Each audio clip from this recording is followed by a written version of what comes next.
Hi everyone, welcome back to my channel, and today we're going to be looking at one of the most powerful weapons that poets and writers have in their arsenal, and that weapon is none other than dun, dun, dun, dun, symbolism. Today I'm going to show you how you can use symbolism to add depth and layers to your writing and even your poetry, and to connect on a deeper level with your readers. So also stick around because I have something special for you that will help you improve your writing. So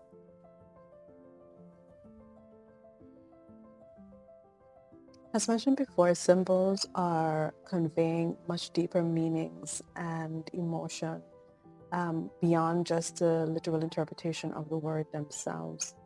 And when you're using symbols, you're creating layered experiences that encourage the reader to engage more on multiple levels with your work. So Webster's dictionary defines symbol as the art or practice of using symbols. And when you use these symbols, they are expressing the invisible or intangible by means of visible or sensual representation.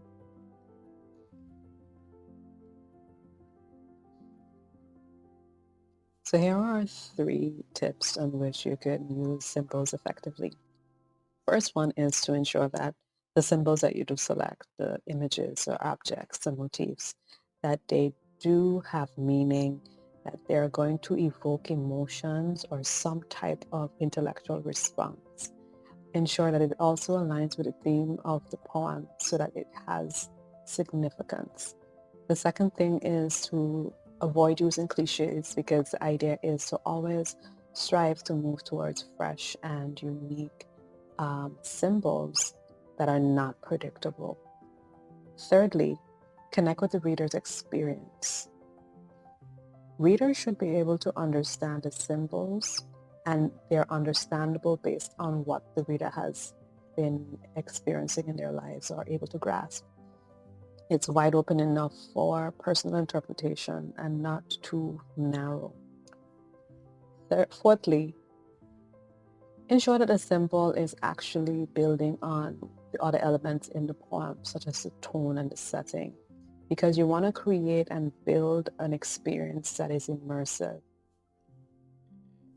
So I use the symbol in one of my poems, Unhatched, and in this poem, the symbol is the hen, a mother hen. And as you know, mother hens are very protective, and when the time comes, the little chicks would, huddle under her, and she would cover them and protect them. And in my symbol, instead of chicks, what is actually being gathered under her wings are several old boxes of books, and these books have like little worms wiggling through them and whatnot. So I use that in my poetry because for me, that helps to bring alive the work. Because in essence, all this poem is about is the fact that I found several old books under my grandmother's house when I was younger and in Nevis. So that's it. But I made it all come alive because I converted the house into a mother hen and the chicks into these books, and how protective this house was over these books.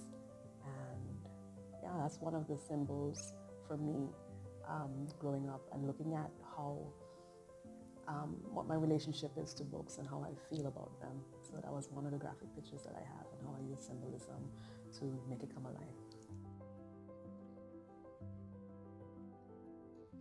So that even if you select a particular symbol, your reader might interpret it a different way, and that is just quite fine. And it adds to the excitement and the conversation about your poetry, because then you get to engage with your readers as to what they saw instead of what you had in mind for them to see. That's okay.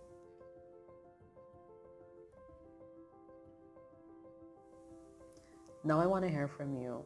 Which symbols have you used in your poetry, and did they work? Put your comments in the chat and let's talk.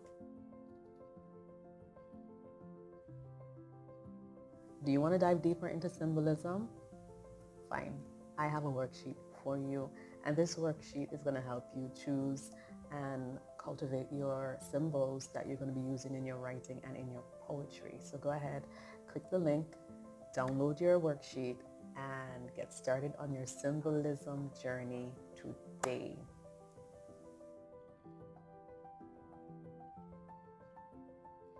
The Rochelle.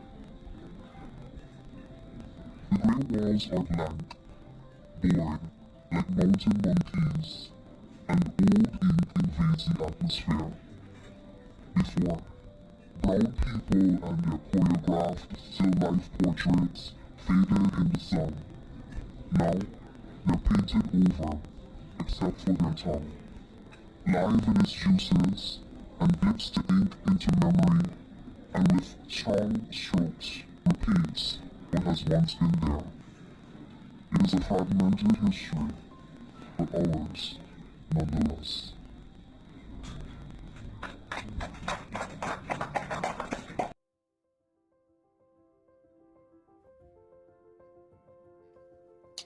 Why Should You Purchase Tangle by Rochelle Ward. Tangle is more than just a collection of poetry. It's an intimate journey through themes of identity, love, memory, and resilience. I've weaved together the complexities of being rooted in culture, femininity, and self-expression, offering readers a deeply personal and relatable experience. Whether you're reflecting on your own tangled connections or exploring the healing power of words, Tangle invites you to pause and connect with your own inner landscape. Here's why Tangle belongs on your shelf. 1. It's a deep exploration of identity. Dive into poems that explore personal and cultural identity, offering a voice for those navigating multiple intersections of self. 2. Nature's voice. Experience the beauty and power of nature as it comes alive through my words. 3. Love in many forms, from self-love to family love. Tangle beautifully captures the different ways love shapes our lives. 4. Powerful emotional landscapes. My evocative poetry resonates with anyone who has experienced complex emotions, making this work deeply moving.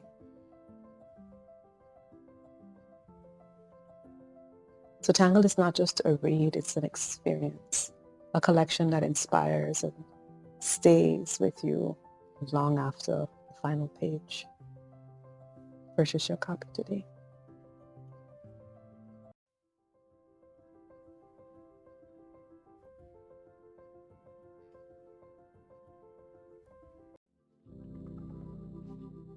Hello. Welcome to my channel. My name is Rochelle Ward, and I am so excited to share this space with you.